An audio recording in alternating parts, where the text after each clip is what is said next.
going into this year's WrestleMania as a fan, I've probably never been happier. You'd have to go all the way back to near Attitude Era times for me to be this engaged Mm. as I am now. So I'm just glad that we're not sitting here with WWE Creative 2018, or 2019 right now. This is very good. So I think now it's in me forever. I mean, we're talking 40 years of being a wrestling fan. You don't just turn that off or shut that off one day. So even if I like stop doing YouTube right now, YouTube's the big bridge, YouTube and my channel and my content. That's what's keeping me engaged in pro wrestling, because now watching wrestling is my job. You take this away, based on what we're seeing right now, I probably would watch. It's pretty good.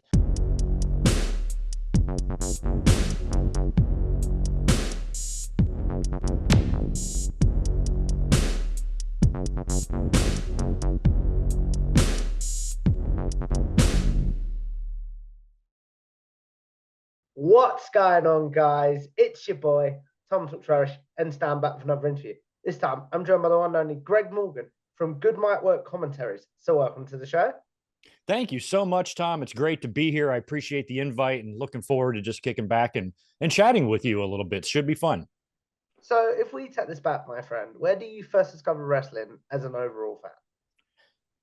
Just as an overall fan, you got to go way back. We're talking extremely early 80s for me. I would have just been a kid.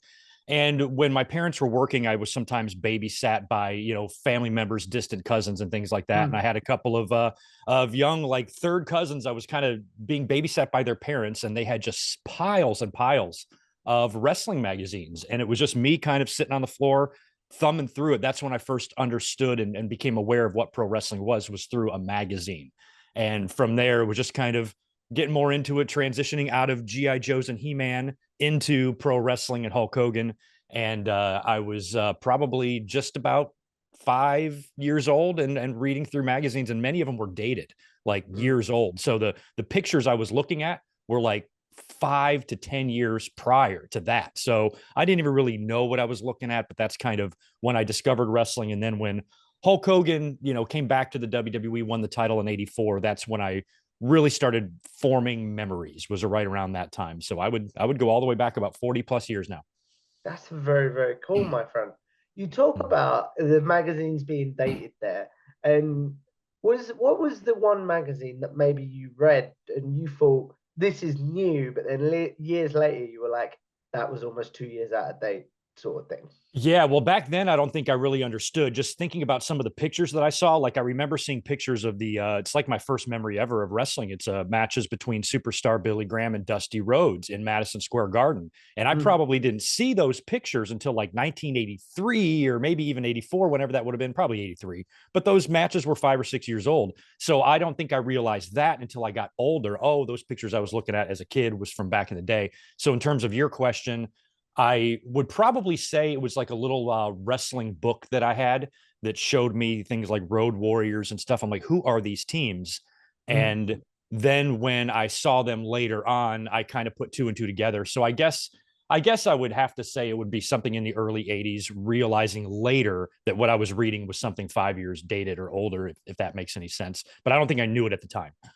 I understand what you're saying completely there.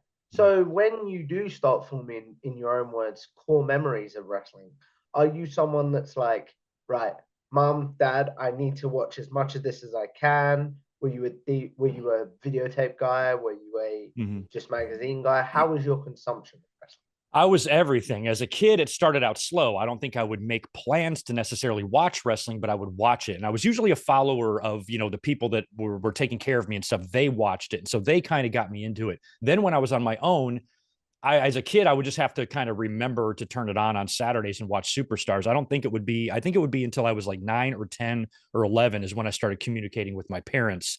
I want to watch this all the time. That's when they started buying WrestleManias for me and getting me magazine subscriptions and things like that. Was probably when I was around 10 or 11 years old. And then I was full blast. Then that became pretty much my number one favorite source of entertainment or hobby. It wasn't toys, wasn't skateboarding, wasn't sports, it was wrestling. And so I think that probably started around age 10 for me.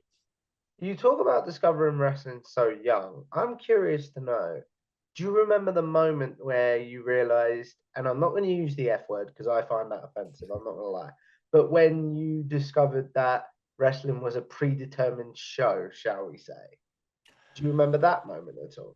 I'm not sure if I remember the moment, but I definitely know by the time I was 11 or 12, I was aware because I remember predicting kind of pay-per-views and what WWE would do, in certain situations. But I'm pretty sure it was way younger than that because from the very beginning, there would always be somebody that would give you it's fake, right? Mm. And so I don't recall whoever said it to me first, but I know for a fact in my life, especially someone like my mother definitely would have said something like this, being 8 years old, they probably would have actually, yeah, I think it was around like 8 or 9. My mom tried to show me what real wrestling was. She tried to show me collegiate wrestling on TV.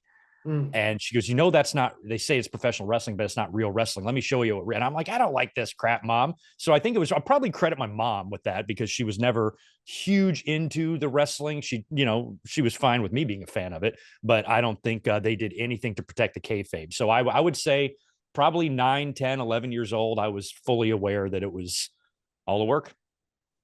Understand what you're saying completely there. So when you do discover that it's all a work, in your own words, are you someone that's like, because I know two schools of thoughts on this.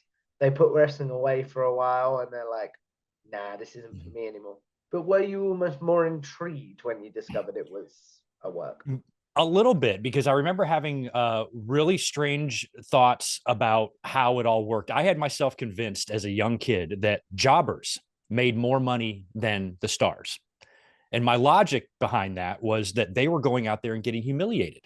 Mm. They were going out there and getting their butts kicked in just a couple of minutes and being humiliated by the bigger star. And in my logical 9-year-old brain, I was thinking that they must make more money because they're going through the most humiliation. So I guess I found it more intriguing once I learned that. It didn't really turn me off. It just made me curious. I started maybe watching the matches a little bit more closely and saying, oh, they are pulling those punches or, maybe something like that. But it certainly didn't deter me at all from watching wrestling. If anything, I kind of found it more interesting about how it worked. And I remember being like a kid thinking, I'm like, well, if I just work out and get myself in really good shape, Mm. all these wrestlers get old. Ultimate Warrior will get old. I'll just take his place. Mhm. Like I kind of thought that's the way it worked. They might just replace a character with a younger person. When you're a kid, you think all sorts of crazy stuff. So I think that when I found out, it probably made it more intriguing to me, to be honest. When the Monday Night Wars happened, because it sounds like you were strictly a WWF kid. Correct me if I'm wrong on that. Or Mostly, yeah. I eyeballed WCW and NWA, but I was definitely a WWF kid. Yeah. when the Monday Night Wars happened and the person that got you into wrestling, Hulk Hogan, jumped ship to WCW, did that change your fandom at all? Were you like, I never want No, to watch the other show? no, because Hulk Hogan was only short lived. I was over Hogan by 1988.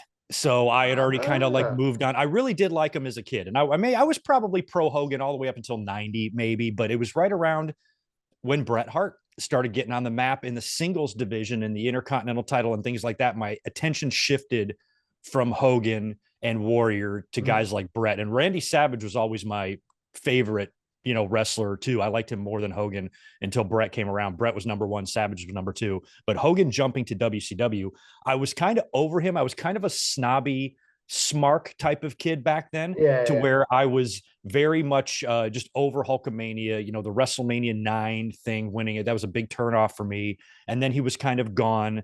So him going to WCW, I was kind of on the camp that viewed him as a dinosaur, even though at the time he wasn't. He was my age going to Mm. WCW. But at the time he was too old and Hogan was yesterday's news. And I was trying to get behind like the new generation idea. So I was interested when Hogan got there and they formed the NWO and Hall and Nash came with him. That was super interesting. And I watched it, but it didn't change my flag carrying. I was still going to be WWE guy. And I didn't really care much about Hogan. I wasn't going to follow him around.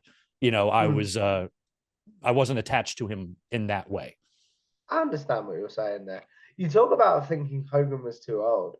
So I'm curious to know, what was your thoughts on those skits that WWF did, which I cannot remember the name of right now, Billionaire but Ted. that's the one. Thank you. Billionaire Ted. What was your thoughts on the Billionaire Ted skits then, where At the Hogan, time, Hogan was depicted as old? yeah, at the time I loved him. Looking back, it was kind of cheesy and silly for WWE to do that. But at the time, I was so desperate for them to fight back, against WCW. They had taken a bunch of stars. Nitro had started. They're giving away the results, and this was a punch back from WWE. It was, a little bit weak because they're attacking these guys for being old. All of these guys that they were attacking would come back, except for the Nacho Man, of course. But everybody else would come back. Hogan would come back, what, 6 years after they're calling him old and winning their championship. So it made them look silly calling somebody who's just in his late 40s a dinosaur and an old man and can't walk without oxygen, and needs a walker and things like that. At the time, I thought the skits were funny. I thought the guy that portrayed Ted Turner did a really good job, and they were cracking me up. But I think overall, those aren't really looked back on very fondly, those skits. But at the time, I did like them. I understand what you're saying completely there. So you talk about not being someone that would check out WCW on the regular, but did you have any moments where you were maybe channel surfing and you were like, "This is cool. I'm gonna stick with WCW for this." um, I saw a lot of moments there that I thought was cool. Nothing that made me say, "Oh, I'm going to stick with them." But what was cool about Nitro back in the day is that they replayed. They would replay after the shows went off the air. So they would show a replay an hour later or something like that. So I could always watch Raw. And then if something crazy happened on Nitro, I could watch Nitro because I would already, hear about it or know about it. And also back in the day, what I used to do from 1996 to 2003, I recorded on VHS tape every single episode of Monday Night Raw live every week. And a lot of those weeks I was home, and you can see me when you go back. I've digitized all these recordings now, so I have them all on my computer. So when you go back and watch a Raw, you can see me flipping channels, going back to Nitro, back and forth, seeing what's going on. So if I did happen to click on something interesting on Nitro and you had Leaf Cassidy and Mark Henry in the ring on Raw or something, I might stick with Nitro and see what they're doing. And if it was something really good, then I would catch the replay on TNT later on at night, which they would air. And if it was a really good show, I'd get an opportunity to record it there too. So there was plenty that WCW did that got my attention and made me watch. Nothing that they ever did though that made me say, okay, I'm more of a WCW fan now than a or than a WWE fan. That's very interesting, and I do see your point there. So you talked about recording every episode from the start of Raw to 2003. Did something happen in 2003 that you were like, I'm going to step away from wrestling? Yeah, it just became a little bit less of a priority, trying to keep up with it at that level. Plus, the age I was in my life, I was in my mid 20s. I had a whirlwind of a life, big job. I had friends. I had a lot going on. And so since WWF had kind of, the Attitude Era was over, they're now WWE now. As a fan, I was feeling a lot of changes. I was still watching the product, but I was not as 100% devoted to it as I was during the WCW and WWE Monday Night Wars. So now it was just kind of like I would enjoy the product when I could. I would try to record the episodes, and I stayed consistent with it. But then I started noticing that I was missing a couple of weeks. I'd miss a week here, miss a week there. Then at the end of the year, I think in 2004, I think I tried to do it through 2004 actually, because at the end of the year I only had like 28 episodes of the show taped. I'm like, well, I missed like half the year, and then I kind of just stopped, and it stopped being as important to me. So I think it was just because because things had changed. There was no more WCW, there's no more Stone Cold, no more Rock. It was no more WWF even. Everything was different to me around 2003. So I still watched, but I was no longer in the in the mode of just taping everything because I didn't see the point anymore. When did your fandom sort of return to the point that you were like, I could make content on this? And we'll get into your journey as a content creator in a second. My interest in the product pretty much remained like moderate from the time I was talking about 2003 all the way up probably through to like 2011 or 12, right when I started doing YouTube. I was still watching the pay-per-views. I was still pretty much into it 03, 04, 05, even 06, but it was right around the Eddie Guerrero death that I felt like maybe I'm just not going to focus as much energy. And so for a couple of years there, I was eyeballing the product. I would probably watch 3 pay-per-views a year, tune into Raw when I could, try to, and plus we had the internet by then. So if I wanted to catch up on anything, I just log on to onewrestling.com or whatever outfit was at the top of the game back in those days, and maybe read through a Raw synopsis or whatever, what happened. And became like eyeballing the product. And it probably would have stayed that way if it weren't for YouTube. So you talk about not being for YouTube there. What's the connection then? How did you get back into wrestling because of YouTube? It was was because of just discovering YouTube as an app. I'd started kind of being on the app a little bit, and it was only like 4 or 5 years old at that point. And I remember realizing, like, I'd come home from work. I've worked in restaurants. I'd always worked nights. I'd come home late, and I'd kind of sit in my room or sit on my computer, and I would get on YouTube. And I started realizing that on YouTube, people were posting a lot of wrestling content. You were being able to starting to be able to find like pay-per-view matches and episodes of Raw, maybe not episodes, but clips of Monday Night Raw, and just little clips and stuff that's really easily accessible. So in order to consume the content, I created a YouTube page, like an account, with no intention of making videos myself. I just wanted an account used for consuming kind of wrestling. I was going to make that like my wrestling YouTube account. I was going to save videos and make playlists. And I was just I thought it was cool that you could go onto the internet and find so much stuff that I worked so hard to videotape when I was younger. And now it's like at a click of a finger. I thought that was kind of cool. So I created the YouTube channel pretty much for that. And I started saving videos. And then eventually I started coming across people on YouTube talking about wrestling. And some of them were very good. Some of them were not. And I think it was some of the ones that I felt weren't very good is what motivated me to say, hell, I could do that, And so that's kind of how it all started. I'm like, I wonder if I just blurted out 15 minutes of opinions into my voice app on my brand new iPhone that I just got. I realized I had a voice recorder and I didn't even know how to upload a video. I didn't know how to do anything. And I'm like, well, I guess I'll figure it out, And I just kind of figured out how to make a video using the video editing software that my crappy computer came with.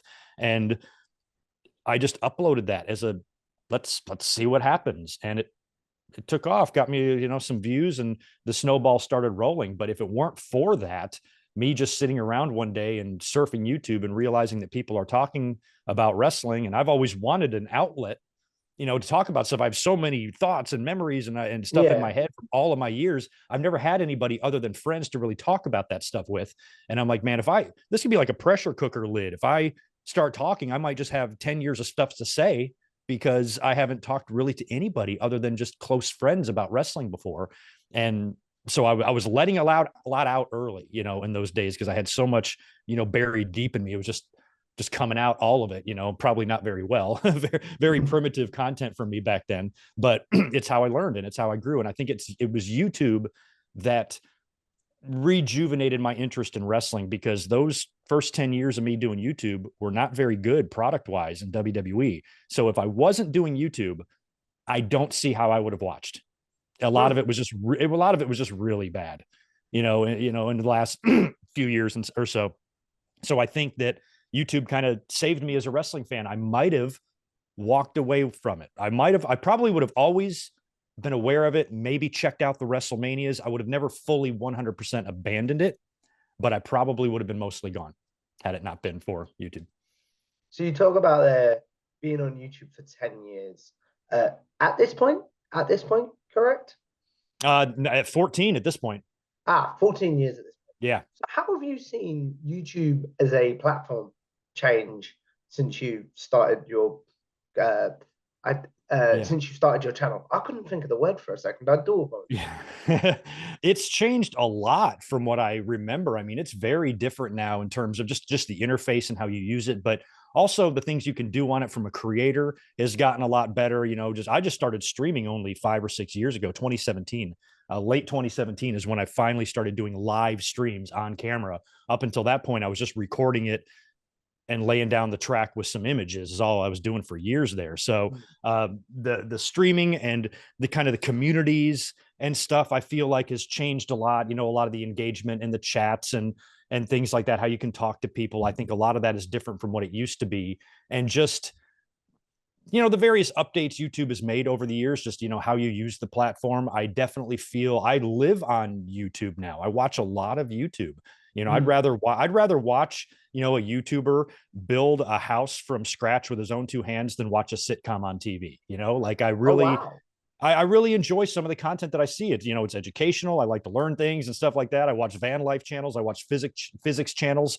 I watch tiny house channels. I watch, camping wilderness channels, all sorts of just different stuff, people doing cool things, travel channels, things like that. I find myself almost enjoying consuming that type of content more, than watching a Breaking Bad or something like that. So stuff like that I've noticed on the platform, just people doing really, really cool things. And you can learn if you want to rebuild your car, just watch a few YouTube videos. I mean, like literally you or I, Tom, if we watched enough YouTube videos, we could just buy a plot of land and buy a house or build a house with our own two hands. As long as we had the money and resources to do it, you can learn that type of stuff just from YouTube. And that's wild to me, and then also, you've got wrestling channels and other people that do what we do, but talking about something else. You probably have a whole bunch of people that do what we do, but they're talking about soap operas or TV shows or sports or whatever. And I think it's made it a really fun and interesting platform. YouTube's not perfect. It's got its problems. And, there's, lots of issues with the platform that people don't like.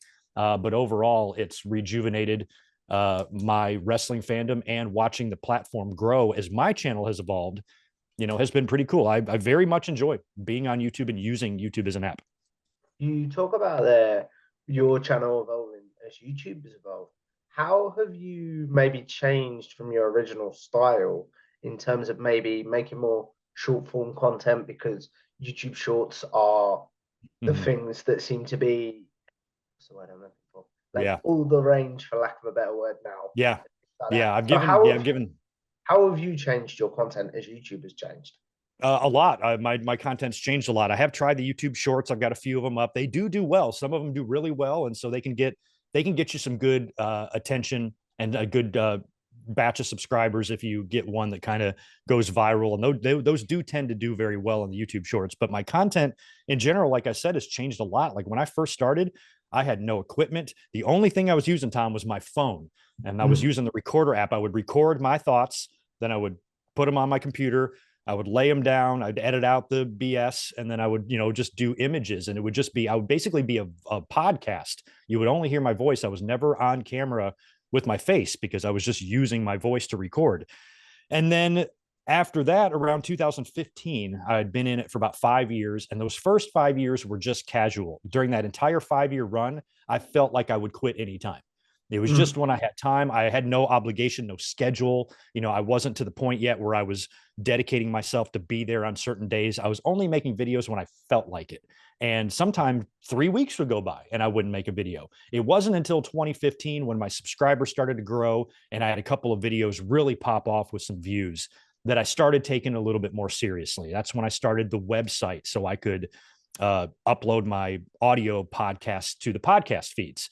So if you want to listen on iHeartRadio or iTunes or anything like that, you can find me there. So that was the first kind of step into making this a business. That was the first time I ever monetized my videos. My first 5 years, 5 million something views on my channel, never monetized a thing, didn't make a dime off any of them. So I never monetized anything. I wasn't taking it seriously enough. So it was 2015 that I said, okay, this is actually a business.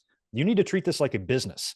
Because if you're going to make money off this, not only do you need to, to work hard to make that money, but you need to put money into it. Let's upgrade your equipment. Let's get you a microphone. Let's do this type of stuff. And that's when I started realizing that, if you want to be a content creator, you need a heck of a lot more than just your phone. You got to have, some headphones, a microphone, be able to, a camera, things like that. And to get yourself going. And that's when I started doing a little bit of that. And then I think it was another 2 or 3 years, no, 2, that I was just still producing the same type of content, but it was getting better. My production quality was getting better. The microphone, I do find it funny that I picked the name Good Mic Work and used a crappy microphone for the first. That's just the highest irony. That is a little bit ironic. It is. I didn't realize the irony in that as it was happening. But because the name I just came up with real quick, so it didn't fit. But when I finally got some better equipment, and then I was like, I need to give this live streaming a try. Everybody's doing it, and I don't know how. So I kind of just YouTube tutorialed myself on what to do, how to get live, how to do it, bought myself a webcam, then bought myself a better one. and just naturally let my content grow. So from the time I started 14 years ago, if you look at, my first videos then to what my content looks like now, it's gone from somebody who didn't even look like they knew what they were doing to something that looks pretty professional. So I've grown quite a bit. I kind of know how to do it now. And that's very important to me from people who are consuming my content, is to give them good quality looking stuff. I want them to, have a clear picture. I want them to see me in 1080p. I want to have a nice clean overlay for them, or whatever I'm doing, just to make it pleasing to the eye and doesn't make it look, cheap or amateur or anything like that, because these people support and these people give to the channel and all of that. So they deserve to see quality content, for their support. And that's kind of a very important goal of mine, is just to make sure that, when I'm up and I'm in front of their faces, that, I'm not wasting their time. Yeah. I see what you're saying there completely. So you talked about there being on YouTube for 5 years and it almost being like a hobby and Mm-hmm. like just when you had time. So Mm-hmm. you talked when you do make that decision to say, I'm going to give this a crack. I'm going to treat this like a business. I'm going to see where I can go and etc. Did you Mm-hmm. see any change in your subscriber growth and like any quicker growth, things like that? Yeah. The funny thing is about my subscribers, I'm very happy with the amount of subscribers that I have, but I also feel like I should have about 3 times more, Mm, based on, but one cool thing about my subscribers is they've never, ever ticked down. They've always ticked up. I've had a few years of more growth than others, but I've never had my channel going in the downward direction ever. It's always gone up month by month. I had about a 2 or 3 year span. There was that big like adpocalypse that happened, and just like the algorithms just changed. 2017, I think. Yeah, that's when I noticed a big slowdown, because I was moving up pretty good. I mean, I was gaining a lot of subscribers, and then like everything stopped, Mm. and for a solid like 2 years there, I think I was gaining like 30 subscribers a month. It was not much. And a couple years went by, and then everything just kind of woke back up. And I don't know what goes into any of this. All I'm trying to do is just create content. So I'm at mercy. I'm at the algorithm's mercy or whatnot. And then it kind of woke back up, and then I've been climbing in the right direction again. But the one thing I have noticed about my channel is I've never had like hit any sort of big skid. I feel like as I've grown and evolved, so has my subscriber count, so is my, so have my memberships, things like that. So it's kind of growing as I am. Mm. What would you say to Greg, who created the channel 14 years ago and was like, I'm just going to do this as a hobby, if he could see what your success is now? And what do you think he'd say about your success now? Oh, me looking at Greg from 14 years ago. There's a lot I want to say to you, but I would say you don't know this yet, but you're actually kind of good at this. So be professional, watch your language, don't be a butthole, and take it seriously, and maybe take it seriously earlier than I did. I do feel like if I would have been able to, because another thing that was evolving with my channel was my ability to produce content. Mm. I was very illiterate when it comes to video editing and things like that. I was still learning all of that. So there was only so much I could do. So I would probably tell myself to learn that stuff quicker, start producing the type of content I was producing, 8 years later, earlier, to grow my audience bigger and quicker, and maybe get ahead, of of the race there, and try to grow. Because even though I feel like I started at a good time for me to get in and grow subscribers, I wish I wish I would have taken it seriously prior to 2015. I wish I would have already been a seasoned YouTuber by the time 2012 rolled around, because then I would have been very into producing content. I wouldn't have not even been close to suffering from any burnout yet. And I think I really could have put some good stuff up had I had the video editing abilities that I do now. So I probably just would have told myself to learn quicker, and do this. Don't treat it as a hobby, because this is actually going to pay a lot of your bills in the future. So get on it. And I think if I could have that conversation with myself, I'd probably have a much more successful channel than I do today. What do you think he'd say about where you are now? I think he would be excited to hear that. I think he would say, that's awesome. Good. I've always wanted to make some money off my wrestling knowledge, and all the years watching wrestling, I've always wanted to do something like this. I think I would be very excited, and I think I would have listened to myself, especially back then. If I would have heard that, I would have said, good, I'm going to get on it. I would have immediately just started, learning more. But I think back then it was just, I just thought, I just assumed that one day I just probably wouldn't make any videos anymore. Mm. I don't, and now I couldn't even imagine not doing YouTube. If YouTube wasn't a part of my life, I'd have to go out and find another job or something just to keep myself busy because I don't know what I do. Mm. I Yeah. understand what you're saying completely there. So you talked about, first of all, sometimes thinking that you should have more subscribers than you actually do. And you also talked about burnout there. So what do you Mhm. do on those days where maybe a video doesn't like you think it would, or you are feeling burned out because you've created a lot of content? Sometimes it happens. I'm really lucky in the burnout department. I haven't had it too bad. I've definitely had some moments where I just didn't feel like doing the stream or something like that, but those are relatively rare. And burnout, I don't have the type of schedule right now that is too overwhelming for me. The videos and the nights that I come up and do live streams are not that in much of an inconvenience.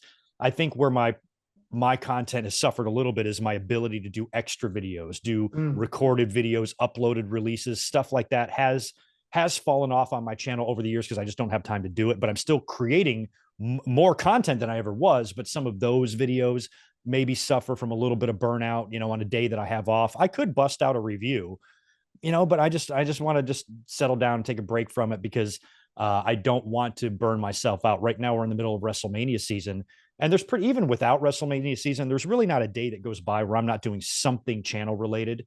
But especially right now, every single day is dedicated to doing something. I'm either editing something or getting videos ready or preparing myself for Mania weekend or writing down notes or whatever.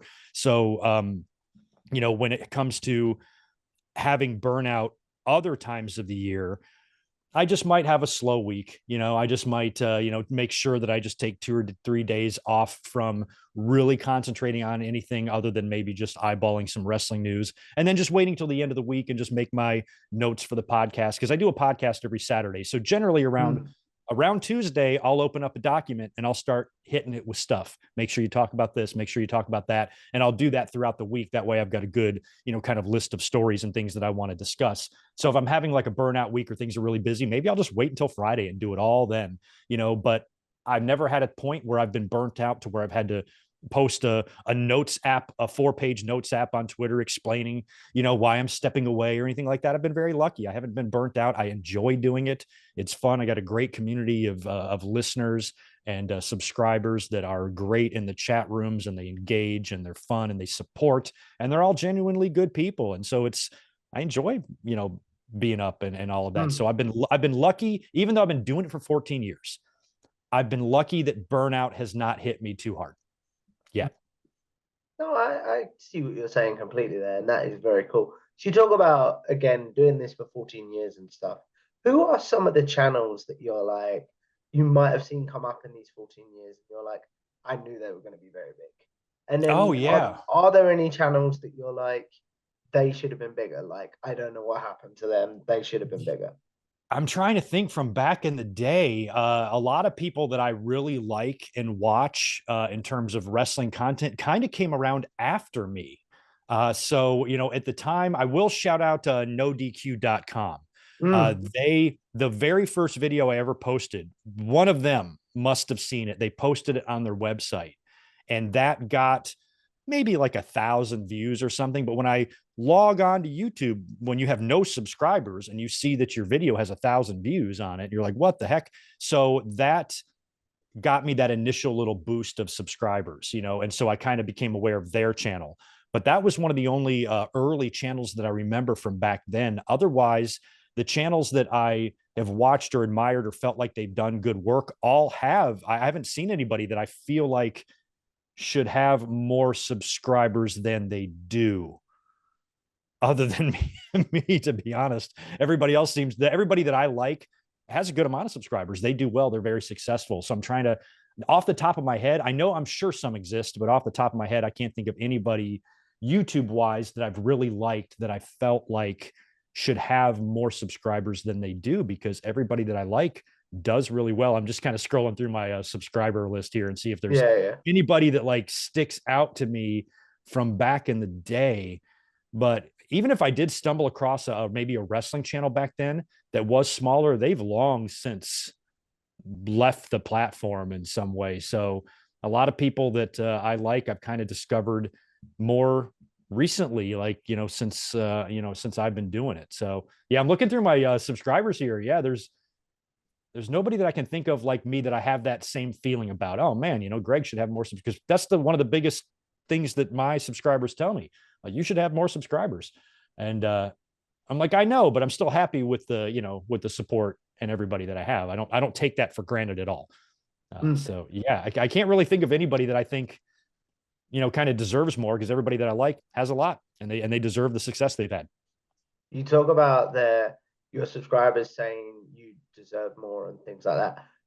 Does it mean to you to have a community that show up every week for reviews, podcasts, etc., and to know that you've got a core fan base that will show up just maybe for your opinion on Yeah, something? yeah, it's incredible, the fact that many people want to hear what I have to say is pretty cool. After a pay-per-view, and I'm getting the stream ready, and I got 80 to 100 people just waiting in there before I even go live, because it's like, oh my god, did you see what happened?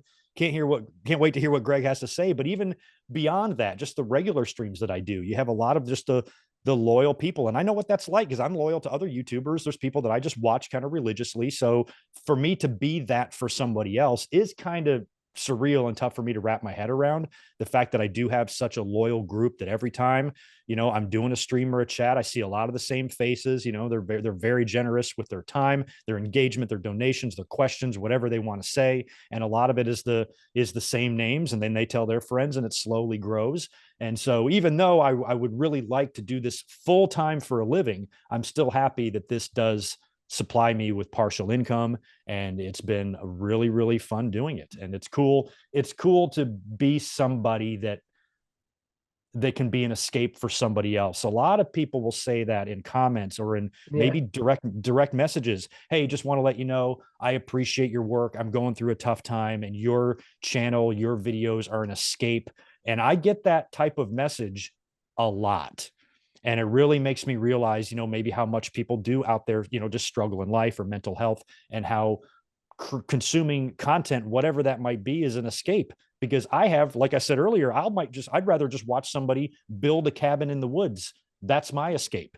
If I want to watch somebody, and that person, doesn't know that I'm using their channel as a way to escape my life and stuff. So when people tell me, your content really helped me out, your stream last night really took my mind off of my job or my girlfriend or whatever's going on at home, messages like that are way more common than you would think.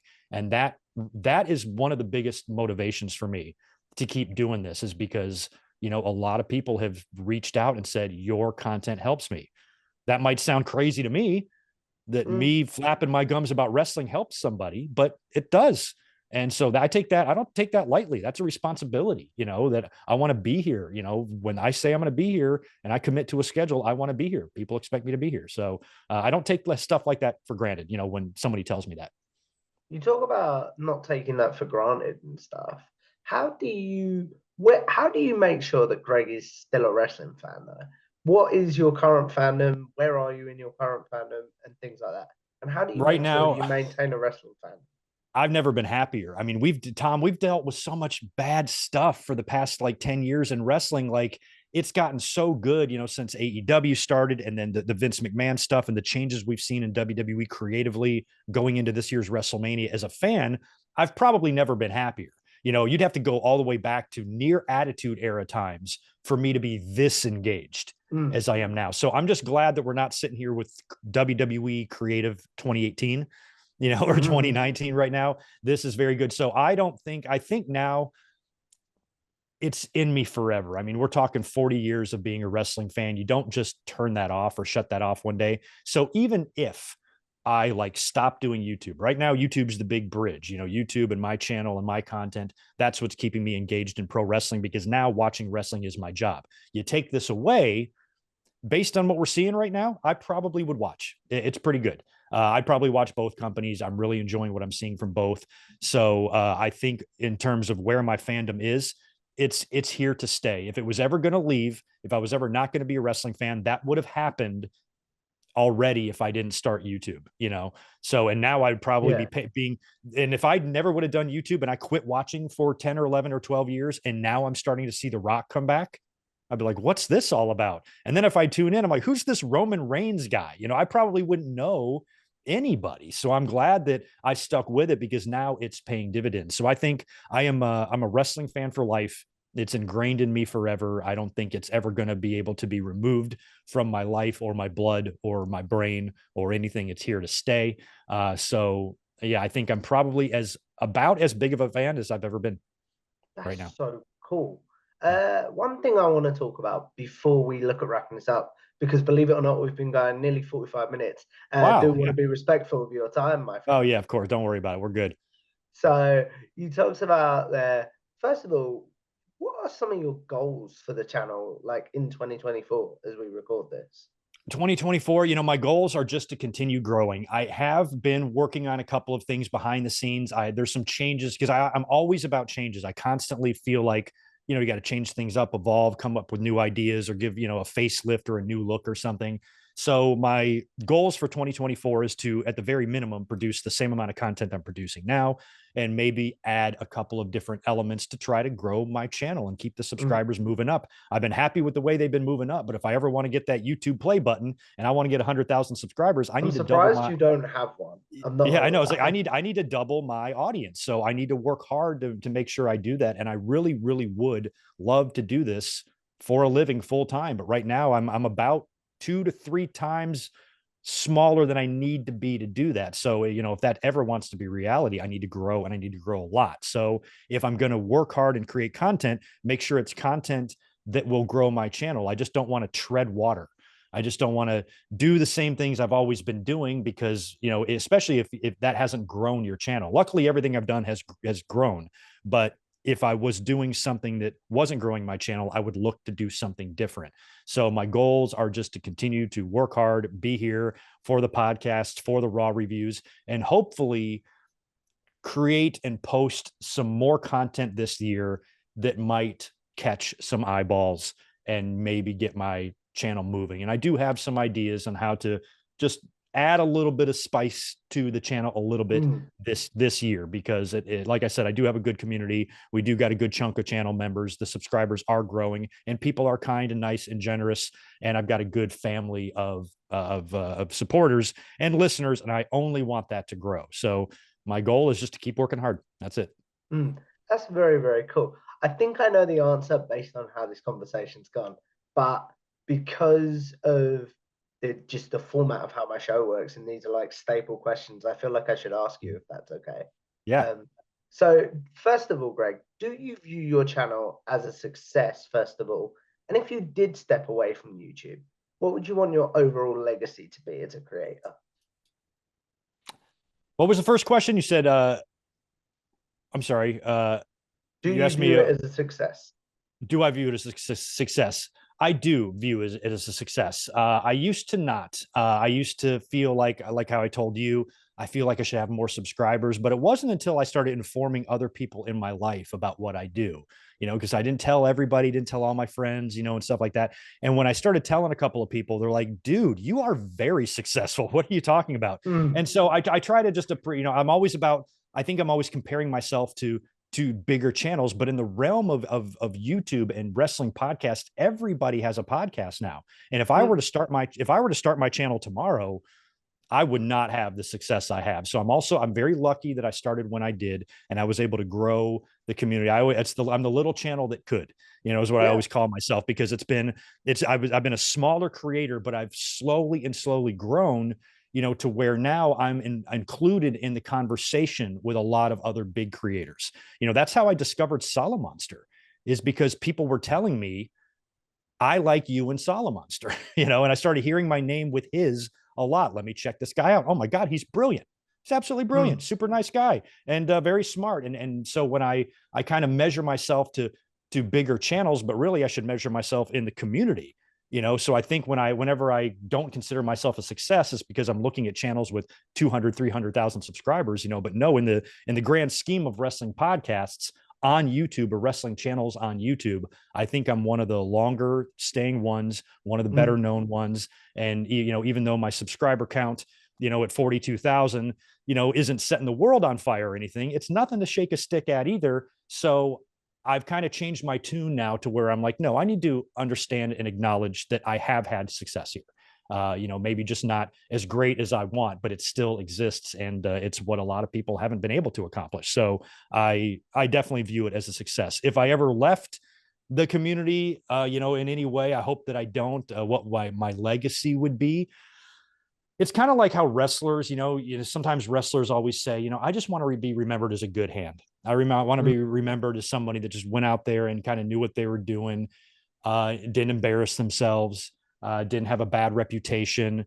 When you ask somebody, hey, what'd you think about this person, you're going to get a positive response most of the time. I want to leave a positive legacy. I don't want to be remembered as the guy that screams and yells and is offensive and pretends that he knows better than everybody else, and if I don't like something, then it shouldn't exist, that type of stuff, and just develop a reputation that's a little bit harsh or aggressive or whatever. I just want to be known as a wrestling fan who enjoyed wrestling of all kinds and came up on YouTube and talked about it in an entertaining way and might offer a hot take every now and then, but is always going to be looked at as someone who was just a wrestling fan who loved wrestling and loved to talk about it. And that's really all I want my legacy to be. Greg watched wrestling for 40 years, and then he regurgitated all of his knowledge Yeah, out yeah. onto YouTube, from what he watched, and he was lucky enough to develop a fan base that enjoyed listening to it. So I think, if anything, if I left the community, people would look at me in a positive light rather than a negative one. I understand completely there. This is a bit of a vanity question before we do generic questions and things like that. Sure. But we've spoke for about nearly 50 minutes. Where can I improve interview wise and things like that? Who, you? Mm, Where can you improve interview wise? mm. Okay, I think you're doing a great job. I was once you messaged me to come on here, I was very happy to do it because I did check out some of your other interviews. I watched the Jimmy Van one, which was really good, and I've watched a couple of your clips, and I like that you bring content creators on here to talk about what you said at the beginning. I'm not going to ask you, hey, what'd you think about this last episode of Raw? You want to talk to us as content creators, and I think the conversations you have with the people on here, I think, are really good for other people that might want to start a channel or grow their own channel and Mm. want to hear advice from other content creators. You do a really good job of having us kind of lay down what we do, how we improved, how we started, how we want to grow, what our goals are and stuff. So, I don't know what sort of things I could offer, advice I could offer to you, because one thing, I don't do interviews on my channel. I've never interviewed a wrestler. And part of the reason why I haven't is because I don't know if I would know what to ask, Mm. type of thing. So you've got a really good format. You've got the questions you like to ask, you've got them prepared and everything. So I don't even know if I'm the proper person to give you advice because I don't do interviews. I think I'd be asking you for No, advice on how to do interviews, but no, in no, terms of man. the questions you've asked me here today, I think you've been on point with just about everything. So I wish I could be of more help to you in that. But there's no questions that I'm sitting here saying, how come Tom hasn't asked me this? No, Mm. no, nothing. You're So, you're gonna be asking that in a second when we do this next segment, my friend. So okay. let's do it. So as we look at wrapping this up, Greg, we are going to do a segment that is a staple on this channel, and it's called generic questions. Those of you Okay. that have seen my interviews before will know this, where I ask my guest Greg's favorite overall match, favorite overall pay-per-view card, such as Double or Nothing 2019, favorite wrestler's entrance theme, favorite tag team, and favorite wrestler. Basically, the questions I assume Greg might be asked on social media or in his streams. So now he'll have a place to be like, Yeah. guys, I have answered this. Please go watch this. So, what's your favorite overall match of all time? That's a toughie, man. I have to pick one, right? Okay. If I'm going to pick one, it's tough, but I think I'm going to go.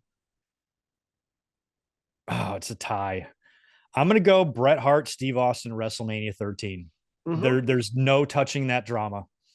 And it was such a beautiful story that was told. I'm going to have to say that one in terms of favorite match of all time. I just think it was very significant, the historical significance of it with the double turn and what, happened to Austin and Bret both that night. And it was the only bright spot on that whole pay-per-view.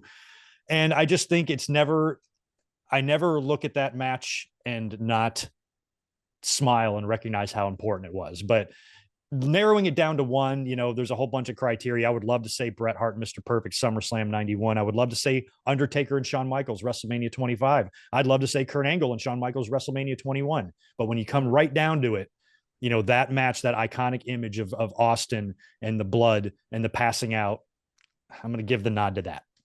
That's very, very cool. What about your favorite overall pay-per-view card, such as Double or Nothing 2019? Oh my gosh, I don't think I thought about that one. Favorite overall pay-per-view card. I might say, oh my gosh, this might be a cop out. I kind of feel bad, but maybe WrestleMania 17. No, It's it comes that's up a lot, but jacked. that's cool. That's jacked. But I feel like I could do better than that if I, actually thought about it. But I'm trying to think of, you know, big time matches on the card. Maybe another one. Here's another one, really recent, because I was there last year, WrestleMania 39, nights 1 and 2. That was a really fun show to witness live, and there were some big matches there too. But that's awfully recent. I like, the Double or Nothing is a good one too. I'm going to say WrestleMania 17 only because I didn't prepare in my mind for that question. I didn't think about it. I That's should very, very cool. have. What about your favorite wrestler's entrance theme? Man, I don't want to come off like too much of a Bret Hart fangirl, so I'm not going to say Bret. I'm trying to think of somebody almost modern. I like Romans. Okay. Right now, like if it's modern, I really, really do like Roman Reigns' his entrance theme. But man, I mean, there's just so many to pick. Like even just recently, like Bobby Roode's glorious theme and Shinsuke Nakamura's and Sami Zayn's is phenomenal. And I love Cody's, and back in the day, I loved Brett's and I loved Undertaker's and Shawn's and Razor's. I'm just trying to think of the one theme of all time. I might actually, let's not say Roman. Man, it's kind of a cop out too, but I think it's true. I might have to go. I'm going to go Kane. I'm Okay. going to go Kane. I'm going to go Kane, like 98, 99 Kane. I just thought his theme music was tremendous. But again, I'm kind of flying off the cuff here. If I asked, it's one of the, you sound like someone that I've interviewed in the past, which is their exact words were, Tom, these are going to be the answers for today.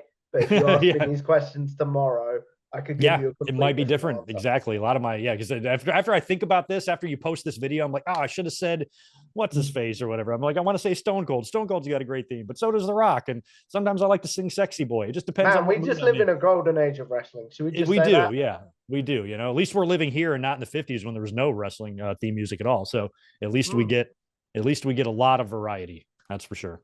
That's very, very cool. What about your favorite tag team, Greg? Hart Foundation. That Hart was Foundation. quick. Favorite tag team of all time. Hart Foundation. Why did I speak to you as a fan? I think I know, but Yeah, well, the answer to my next question is, I was one half of that tag team. But I was a big fan of the golden age of tag team wrestling in the '80s. That was again part of my earliest kind of memories of like watching the Bulldogs and the Hearts wrestle each other before either team was even tag team champion. Early in like '85 when they came in, and then when the Bulldogs won the title, I was a massive British Bulldogs fan, and they became my favorite tag team as a kid. But then the Hearts overtook them when they became baby faces. I just really loved Bret Hart, and I loved the Anvil, and I loved the two of them as a team because about the Bulldogs, even though I loved them, they did look the same. Davey and Dynamite were different workers, but they still were just two, just muscle bound Brits, and they looked great. But Bret and Jim were different. Bret was the finesse, the smooth, technical wrestler, and Jim would just come in and pound you. And it was those kind of like contrasting styles that I thought made them a really fun tag team. And then as the years went on, I became a bigger and bigger Bret Hart fan. And then my favorite tag team match of all time is the Hart Foundation beating Demolition for the titles at SummerSlam in 1990. It was a just tremendously fun 2 out of 3 falls match. And that's when I think the Hearts became my favorite tag team. If you want to know my top 3, it's Hearts, Bulldogs, Demolition. Those are my very, very cool. three favorite tag teams of all time. Is that because that's sort of the golden age of wrestling that you discovered wrestling? So it's like, Yeah. that's why they speak to you as a fan. right? Yeah, and You on top of alluded. that, the teams were so good back then. The Killer Bees, the Islanders, the Can-Ams, the Hearts, the Bulldogs, Demolition. They had just a great division of teams back in those days. And tag team wrestling was a big deal to me as a kid. That's very, very cool. Again, I should stop saying that. That just seems to be my segue. I do apologize. So you alluded to this, Greg, but who is your favorite overall wrestler? I'm gonna have to go Spike Dudley on that one. Okay. No, I'm kidding. I'm kidding. Bret the Hitman Ah, Hart. Bret the Hitman Hart, 100% all day long. Always has been. He's been my favorite wrestler since before he won his first title. I was just always, or his first world title. I really fell in love with him during the Intercontinental title runs that he had. And I mm, think maybe because I remember being in high school, I remember being a freshman and talking at the lunch table about WrestleMania 8 and the Bret Hart and Roddy Piper match that they had at ooh. WrestleMania like the next day. I watched the pay-per-view, so friends were asking me like who won, and I just remember saying like that Bret Hart Roddy Piper match was the coolest thing I've ever seen. And I think even though I was a super big fan of Bret's by that point, that might have been the match that put it over the top for me. And then it was just 6 months later he'd become world champion. So maybe seven, but that Bret Hart's always been my guy, and it's been completely unchanged for 30 plus years now. It's been Bret Hart. That's a very, very cool and a very Yeah. good round of generic questions, even if I do say so myself. Yeah. Well, So, thanks. Sorry, I didn't have good answers for a couple of those there. no, no, no, no, Yeah. no. I That's why I like doing this segment because I think you do get the. It's why it's called generic questions. You do Mhm. get sort of the generic answers of not in an offensive way, but do you know what I Right. mean? Like Yes, you of do course. get the oh, this is my favorite match. It's normally a match that people have said. Does that make sense? Yes, definitely. Yeah. And that's why I felt bad about the cop out. But I know a lot of people probably say that, but I should have Mm, been more prepared. I should have known you were going to ask me that and maybe gave that some thought on some of those pay per views because I could probably come up with a better answer. But I still think the one I gave was pretty good. That's very, very cool, my friend. So as we look at wrapping this up, Greg, obviously I want to say thank you for a great conversation. Of But the course. question I end this show on is I believe as content creators, people with social media, or even just people with social media, we're all sort of gonna live forever in some sort of very, very, very weird way if you think about the world. Yeah. So what is one piece of content you're like, I'd like to be remembered for that? And then what is one that you're like, yuck, please forget about that? Oh, okay. Well, any content, I think some of my early, I would be yuck about some of my early stuff. And some of that stuff, I wasn't fully aware of kind of the YouTube copyright rules and stuff. So I've removed a lot of the stuff that I really didn't like already. So Mm, anything that I was like, oh God, or whatever, that's a terrible video. I've already taken down a couple of things I just removed because I didn't like it. I'm like, I sounded like an idiot.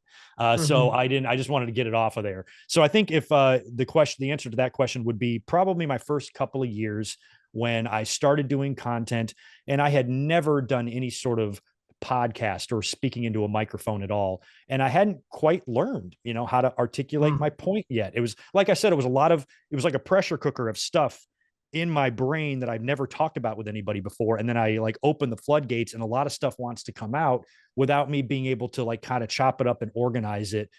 And I think I was just saying a lot of words early, and I was using a little bit more profanity early because I thought that would drive views because I did notice a couple of people cursing on some of their videos and they were getting a whole lot of responses. I'm like, okay, let me try that. I was just trying stuff. I hadn't developed my online personality yet, or what I wanted to do or how I wanted to present my product or my content. So those early days, like when I'm figuring it out, didn't like any of that content at all. Don't even like to think about it. But mm. uh, some of the other videos right now on my channel that I'm really that I hope that people would see, I've done a lot of them, but I would say last year's WrestleMania 39 review is probably the most comprehensive like review I've ever done because it was like half vlog, half review. So when I went to WrestleMania 39 weekend last year, we went to WrestleCon, we did all this, and I recorded about 3 hours of footage, between Mm, meeting wrestlers, going to the show, the things we did, and it really made for a nice review. I was able to speak and cut in and out and use B-roll, and really put together a really fun, long, like 2 hours, I think almost, review of the show. So I feel like if any content's floating around out there that's a good representation of what I want to be remembered for or what I do, it would probably be the WrestleMania 39 review from last year. Otherwise, any number of reviews I've done, pay-per-view reviews, years ago, I did a 6.5 hour long WrestleMania memories video where I went and chronicled Wow. every single. I did it in 2016. I chronicled every single WrestleMania up until that point, so 1 through 32, and talked about them and made a 6.5 hour video. I used footage in it, so YouTube took it down, but it was on its way to about 1 million views. But then Wow. YouTube took it down.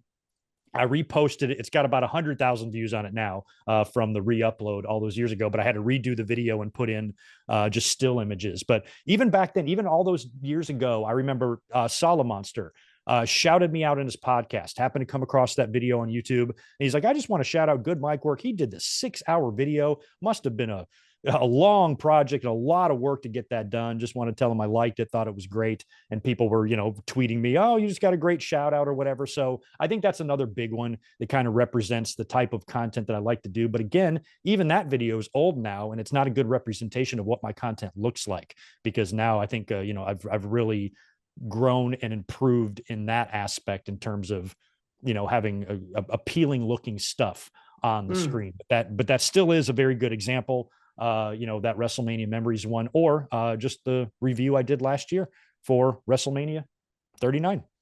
That's very, very cool, my friend. So as we look at wrapping this up, Greg, obviously I want to say thank you for coming on. Thank Of you for a course. great conversation. But please promote yourself. Where can the good people find you, your work, etc.? Because it's well worth following you. Of course. Well, I'm primarily on YouTube. So if you just want to go to goodmicworkcommentaries.com on YouTube, or you can just go to Google, search Good Mic Work. I'll come right up. I'm on social media, on Twitter at Good Mic Work. You can find me on Instagram as well. But if you find my YouTube channel, that's a good place to go first, because, if you go to the info tab, you're going to see everything about me, Mm. all my social media, all my other stuff, all my links. So I think finding my YouTube channel is the best thing to do there. Goodmicworkcommentaries.com. I'm sorry, Good Mic Work Commentaries on YouTube. It's well worth doing, guys.